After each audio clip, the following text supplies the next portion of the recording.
How's it going? It's Brandon from Unleashed Drivers, and today we're going to be taking a look at how much slower the non-GT3 cars are than the other GT3 cars in ACC, and I'm going to be comparing them with the Huracan GT3 at Zolder today, so let's take a look at that lap first. I'm going to stop talking while you watch the lap.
Alright, so with a pretty decent lap I managed to do a time of a 1:28.4 with the Lamborghini Huracan GT3. And the next car we're going to move on to is the Lamborghini Huracan Super Trofeo, which is definitely a bit slower overall, and we're going to see just how much by in a second. I'm not going to go into too much detail why these cars are slower, but they're not GT3 cars, and the Super Trofeo I know has I think a little bit less power and its handling isn't quite as good as the GT3 car. So we'll move on to the lap now, and once again I'll stop talking.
And the Super Trofeo does a time of a 1:31.5, which is about 3 seconds down on the GT3 version, so if you're wanting to race this car against other GT3 cars, you're going to be on your own probably, but you might have another car to race against, and that's the Porsche 911 GT3 Cup car, which we're going to move on to next, which is quite a bit different from its GT3 version, but let's take a look at the lap. It also doesn't have traction control, so it's a little bit harder to control under power.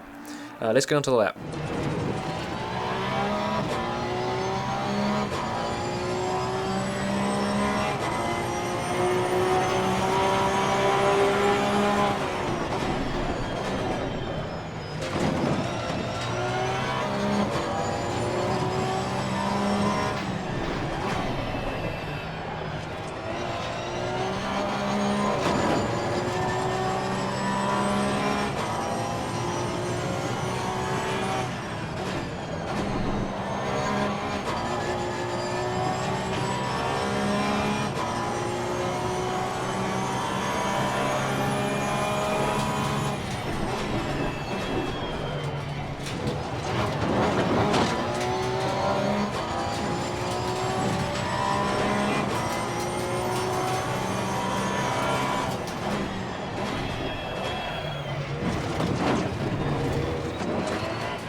And the Porsche 911 GT3 Cup does a time of 1:30.6, which is about a second quicker than the Super Trofeo. So if you're wanting to race one of these cars up against the other GT3s, you're not going to have much luck and you'll be sitting at the back on your own.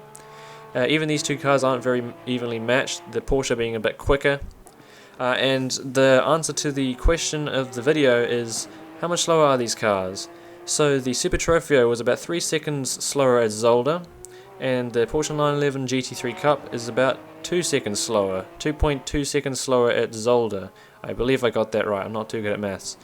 But yeah, so these cars are fairly slower and you're not going to have a good time keeping up with the other GT3s. You could do it as a challenge, maybe set the AI a little bit lower.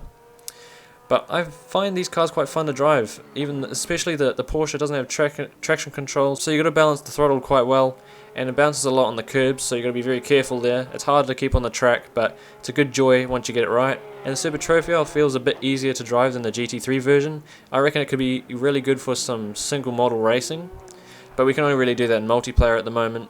So thanks for watching. If you have any questions, please ask in the comments, and let us know what else you want to see in ACC. Subscribe for more content like this, and we'll see you next time. Thanks for watching.